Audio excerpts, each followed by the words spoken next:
Olá, seja bem-vindo ao Painel Univale. O nosso assunto hoje é a cultura para começar a semana bem. O espetáculo, aliás, a programação Anchieta Arte Cênica 2x3, espetáculos e oficinas, marca aí os 34 anos da Anchieta, produtora teatral, uma das pioneiras aí do teatro em Santa Catarina. Eu estou conversando aqui no estúdio com o Valentim Schmeller, que é o diretor aí do grupo, que desafiou aí muita coisa para chegar aos 34 anos, uma data importante para a cultura não só de Itajaí, mas de Santa Catarina também e da cena teatral brasileira, porque há uma resistência muito grande de fazer teatro no Brasil, é um mercado aí que tem dificuldade, a cultura tem dificuldade, mas o pessoal com garra consegue e leva aí espetáculos para todo o estado, inclusive para outros estados brasileiros. Valentim, obrigado pela sua participação aqui, parabéns aí por esse desafio, né? 34 anos, mantendo um grupo de teatro, não é nada fácil, é uma tarefa bastante difícil, mas compensadora para a cultura, né? Com certeza, com certeza. É só para quem chega aqui nesse 34º degrau dessa subida, que a gente pode olhar para trás e ver a dificuldade de subir cada degrauzinho desse, né, que construiu essa história de 34 anos. Não foi nada fácil, mas é tão bom olhar para trás e ver toda a experiência que foi adquirida durante esse tempo, sem Lei Municipal de Incentivo à Cultura, sem Elizabeth Anderle, sem Lei Rouanet, entende? A gente só tinha assim, um apoio, CC, Cara e Coragem. Nossa, isso que é bacana, esse desafio, né, Valentim? É um desafio muito grande, mas é muito compensador, sabe? É muito compensador você querer levar o teatro, que era o meu sonho quando criei a companhia em 1985, né? Que uma das pessoas que criou esse trabalho comigo foi o Tony Cunha, o falecido querido Tony Cunha, que era levar o teatro para aquelas cidadezinhas pequenas lá do interior do estado que nunca receberam teatro. E esse objetivo ele foi alcançado. Então, quando você vê o brilho no olhar daquela criança, daquele jovem, né? O aplauso deles, o aplauso caloroso, entende? Isso compensa todas as dificuldades que você teve para chegar até lá, né? Então, quando nós começamos lá em 1985, eu, o Márcio, Andrei Scheipen e o José Carlos Leal e o Chiquinho, gente, era uma dificuldade muito grande, porque nós não tínhamos carro, a gente viajava de ônibus de linha. Com todo o aparato, a gente viajava com iluminação também. Então eram 2 caixas de madeira grande pesadas. E quando a gente fez as caixas, a gente não mediu o bagageiro do ônibus. Então, muitas vezes a gente chegava na rodoviária para viajar, e a gente já olhava o bagageiro do ônibus para ver se as caixas iam caber ou não, porque não é os ônibus que tem hoje, né? E quando não dava, ia por transportadora. Aí nós ficávamos rezando para que a bagagem chegasse a tempo da gente poder apresentar. E às vezes o custo também era da transportadora? Compensava. Hoje, fazer isso seria uma loucura total. Não tinha como.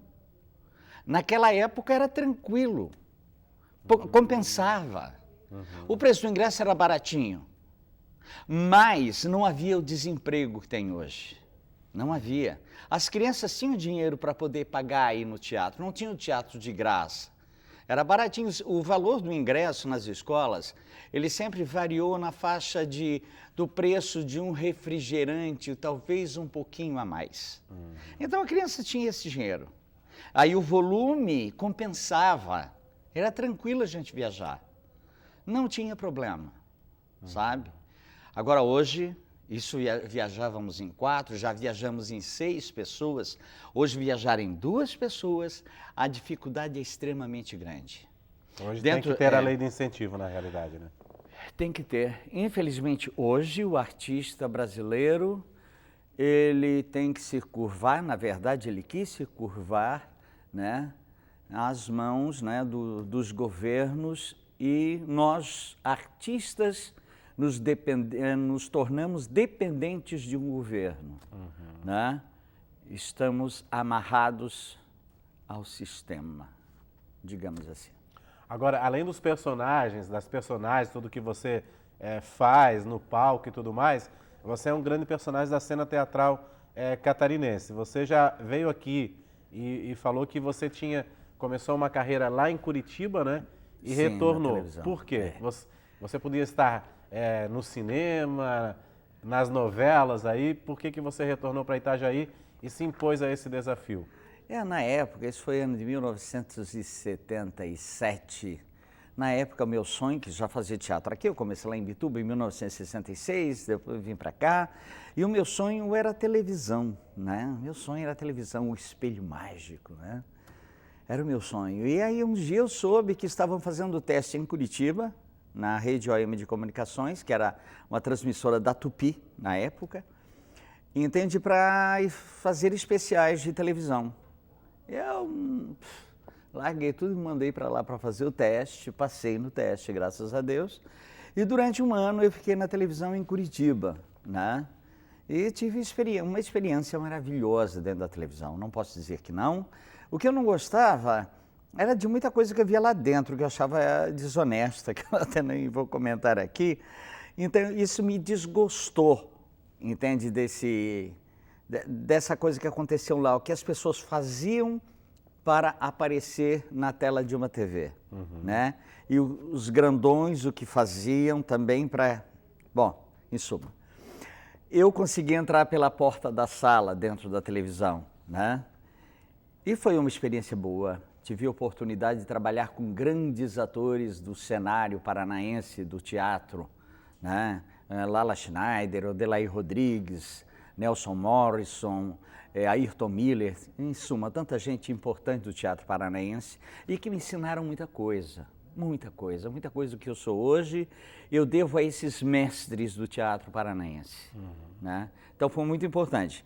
Até que chegou um momento que eu disse, eu não quero isso não vai ser isso, eu queria tanto, mas não é isso que eu quero. Inclusive tive a oportunidade de ir mais além, ir para o Rio de Janeiro e fazer coisas maiores, né? Eu disse não. Ouvi falar na época que tinha um grupo de teatro em Blumenau que era profissional. Aí tinha um amigo meu que trabalhava lá. E eu disse para ele, arranja um lugarzinho para mim que eu me mando para lá. Né? Mesmo sem ter a resposta dele, eu saí da televisão, voltei para Itajaí e eu tinha certeza que eu ia para Blumenau. E fui. E em Blumenau foi assim, através do Carlos Jardim, que também era paranaense. Carlos Jardim que me abriu todas as portas desse mundo maravilhoso do teatro profissional. Aprendi demais. E quando saí de lá, que eu vim para Itajaí, e o Jardim não ia continuar fazendo o teatro de interiorização que ele fazia, então eu resolvi dar continuidade, né? Aí fundei a companhia com o Tony, que também esteve lá em Blumenau comigo. Montamos essa companhia, o Tony não chegou a viajar, né? E eu fui viajar e continuo viajando até hoje. Continua na estrada. Continuo na estrada, né? Continuo na estrada. Então é um trabalho de uma compensação muito grande. Tem gente que diz, nossa, mas a tua vida foi muito doída. Não foi. Eu acho que a pessoa, quando faz o que ela gosta, não é um trabalho. É uma satisfação, é um lazer. Então, meu trabalho dentro do teatro nunca foi um trabalho, senão uma satisfação pessoal. E até me acho meio egoísta por isso, porque eu vejo tanta gente sofrendo no trabalho e eu não trabalho, eu me divirto. Eu me torno mais experiente através da inexperiência dos alunos que chegam até mim, né, que vão me ajudando a crescer e eu vou os ajudando também. E assim a gente vai levando já essa história aí que tem 34 anos. Bom, você é um empreendedor na realidade, né? E você falou que realmente isso que você gosta parece que não é um trabalho, é uma diversão e tudo mais. É isso que leva também ao sucesso? Eu acho que sim. Uma das coisas, uma característica minha, quando fui produzir uma peça de teatro, eu nunca pensei em quanto ia ganhar em cima disso. Mas sempre pensando se a plateia vai gostar. sabe? Montava um espetáculo para a escola, entende? A minha grande preocupação era saber se o aluno ia entender, se ele ia gostar, se eu ia envolver o aluno, porque o trabalho de escola ele tem uma responsabilidade muito grande. Você, como artista, é um formador de ideias. E você pode jogar a ideia para lá ou para cá, como você quiser. Então, você como artista, dentro de uma escola, com crianças, com jovens, você tem uma responsabilidade muito grande. Você vai fazer ele pensar, vai fazer ele questionar, vai fazer ele compreender ou não uma situação. Então, você como artista é muito responsável. É comunicação, né? Então, a comunicação direta. É uma responsabilidade, né? E o teatro é um fator muito importante. Ele é tão importante que a maioria das igrejas, né, das seitas religiosas, utilizam o teatro como um veículo de divulgação do evangelho e tudo mais, né, da Bíblia e por aí, mostrando fatos históricos bíblicos e por aí afora. A própria, na Igreja Católica, a missa também tem, ó, a missa né? É um grande teatro, tem figurino, né, tem todo um gestual, tem texto, né, a homilia do padre, uma impostação vocal, uma maneira de jogar, é tudo muito técnico, né? Então, isso prende as pessoas. Agora você falou, né, um negócio interessante, né, que sempre estava preocupado mesmo com o que as crianças nas escolas iam absorver daquilo ali, o conteúdo, né? Não levar, é claro que precisa se pagar boletos, precisa se alimentar, pagar aluguel e tudo mais, mas não levar o teatro como algo mercadológico, esse também é um segredo. É assim, nunca passei fome. Ganhei dinheiro com o teatro já. Não posso dizer que não ganhei dinheiro com o teatro. Agora, se eu não souber aproveitar, outra coisa. Mas eu ganhei dinheiro com o teatro, mas o dinheiro só foi uma consequência do trabalho. Buscando um trabalho bem feito, um trabalho que agradasse alunos, diretores, professores, a responsabilidade, a ética profissional. Então, tudo isso conta no pacote. Né? E aí, por consequência, né? Sempre cai um dinheirinho no caixa, que é para você poder se manter. Tá certo, Valentim. A gente vai fazer um rápido intervalo, daqui a pouco eu volto a conversar novamente com o Valentim Schmeller a respeito dos 34 anos da Anchieta, produtora teatral aí, que está na cena catarinense, importante aí para a cultura de Santa Catarina e também do Brasil. Um momento assim de desafios que foram passados nesses 34 anos, mas que o pessoal está aí fazendo o teatro, levando também o nome de Itajaí para todos os cantos aí. A gente volta em instante.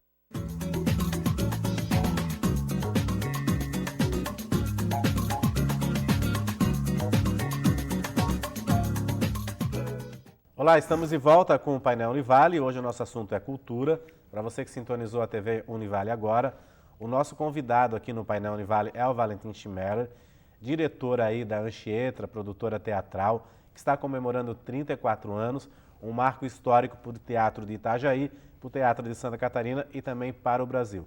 O Valentim, no primeiro bloco, já falou um pouco das dificuldades que passou, mas que encara o teatro como uma diversão, um trabalho sério e ético também.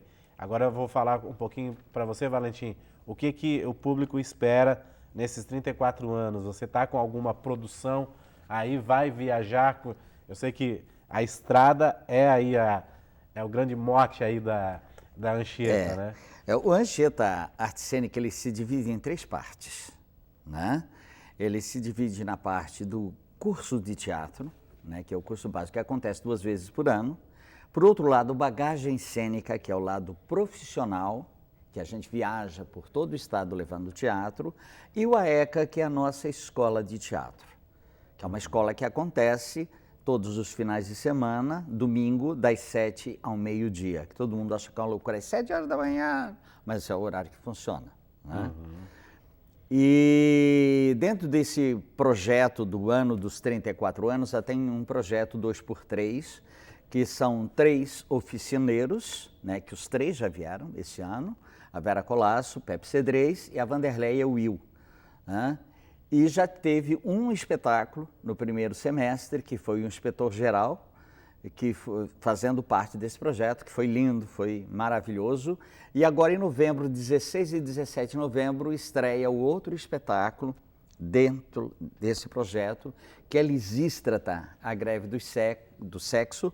É uma comédia do Aristófanes de 500 anos, 400 a 500 anos antes de Cristo, que fala sobre a guerra, né? Sobre política, onde as mulheres, inconformadas com a guerra, elas fazem a greve do sexo. Enquanto não parar a guerra, não vai ter sexo para ninguém, né? Então é uma comédia super atual, né?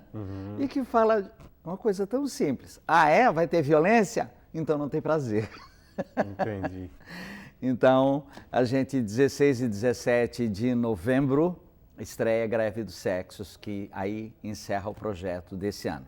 Encerra desse ano. E o ano que vem os 35 anos, né? Então, a gente está planejando muita coisa boa para os 35 anos. Como é que funciona essa escola? Assim, eu sei que você já formou muita gente aí, muita gente que está hoje nesse cenário que está aí. Hoje tem 14, 15 grupos de teatro. Por aí. Mas muita gente passou por você, a maioria, na realidade. É 90%, digamos, que passou pelo Anchieta Arte Cênica. A Denise da Luz. A Denise, o Max, né? O Rafael Ossi de Mello, o Rodolfo, enfim, todo mundo que está por aí, né? Passaram por ali e contribuíram muito para essa história que a gente tem, né? Montaram coisas lindas, coisas importantes e depois, né? Vão seguir o seu rumo, né? A sua maneira de fazer teatro, o seu pensamento teatral, né? Que é muito importante. E, bom, pergunta mais aí. Mas eu queria saber de você, assim, como que funciona essa escola, para quem está interessado mesmo em seguir a carreira de ator, de atriz, então, de diretor, na realidade, né? A gente tem o curso básico de teatro, que ele acontece em janeiro, que ali tem um mês, que tem uma produção de teatro para encerrar. E o curso básico de teatro de julho, que são apenas 2 semanas, não tem a última parte, que seria a montagem.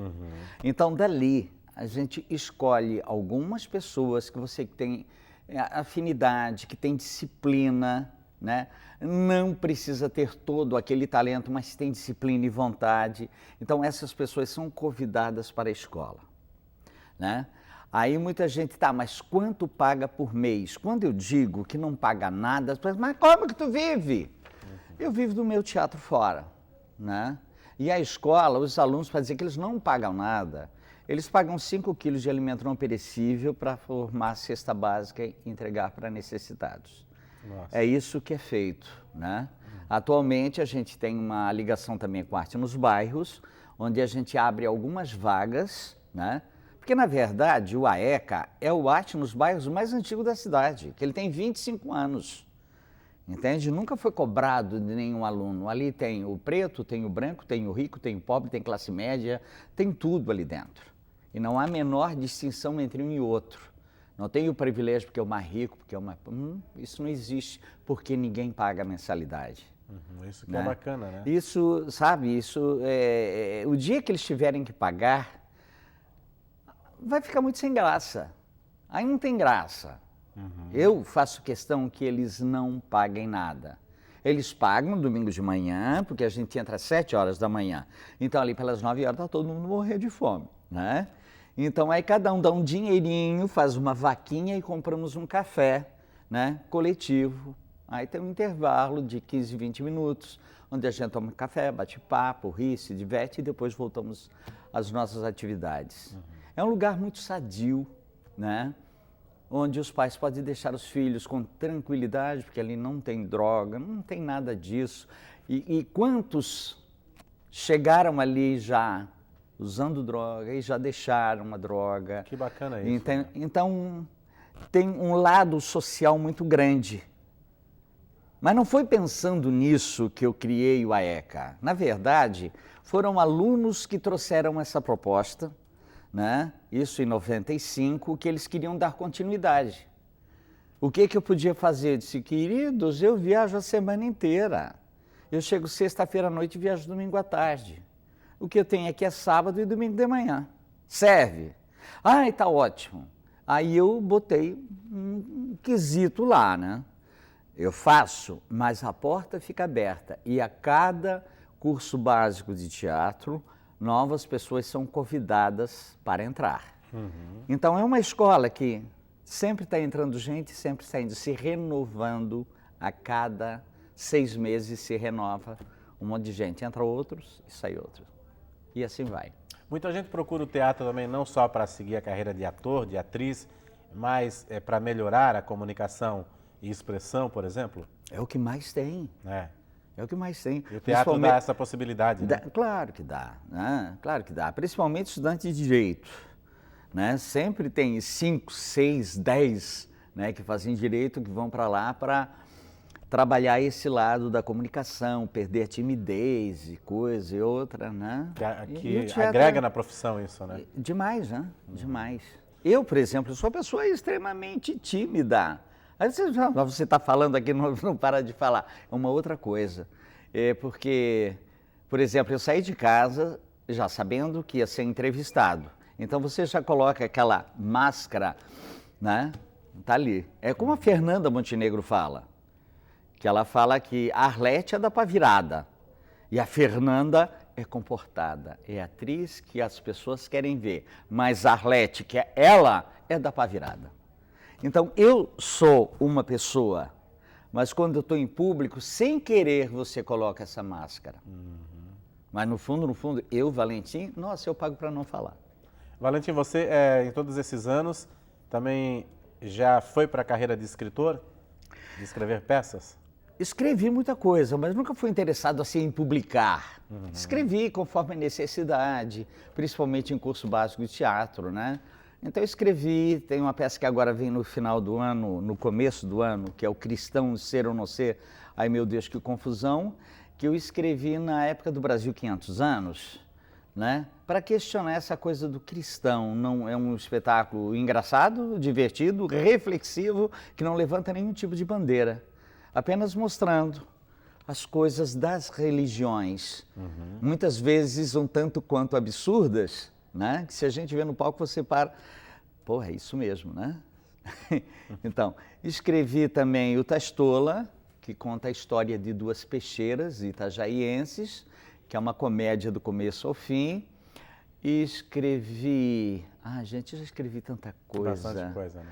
Mas nunca no intuito de ser dramaturgo, mas pela necessidade de botar em cena. O primeiro espetáculo do Anchieta foi eu, Tony Cunha e o Carlos Leal, que a gente escreveu na época, bem na época da Nova República, saída do regime militar, né, para o governo Tancredo, que aí foi José Sarney.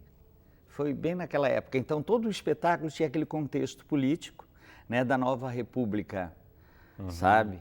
De um regime mais rigoroso para a liberdade, né? Foi o texto que a gente escreveu na época, que era o Castelo da Bruxolândia.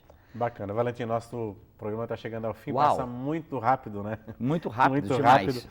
Eu daria para falar muita coisa aqui, a gente vai ter oportunidade de falar mais coisas ainda aqui. Queria agradecer a sua presença aqui, parabéns aí por esse desafio, né? Porque na realidade é uma estrada bastante longa e desafiadora, mas como você falou, gosta de fazer, então se torna uma diversão, né? Então, no momento, eu sei que já está acabando, a gente tem 2 espetáculos que está viajando pelo estado de Santa Catarina, que As Pessoas de Minha Pessoa, que está fazendo 10 anos, mais de 500 apresentações e apresentando dentro de escolas para alunos, né, de segundo e terceiro anos do ensino médio, em faculdades de letra, pedagogia e por aí afora. E o Água Mole em Pedra Dura, que também é um espetáculo de literatura que fala sobre os ditados populares. Se alguém estiver interessado, nos chamem para apresentar. Obrigado. Obrigado, Valentim. Parabéns aí, boa semana para você e boa comemoração, né? Obrigado. Obrigado. O Painel Univale fica por aqui. Nós voltamos no próximo programa. Até lá.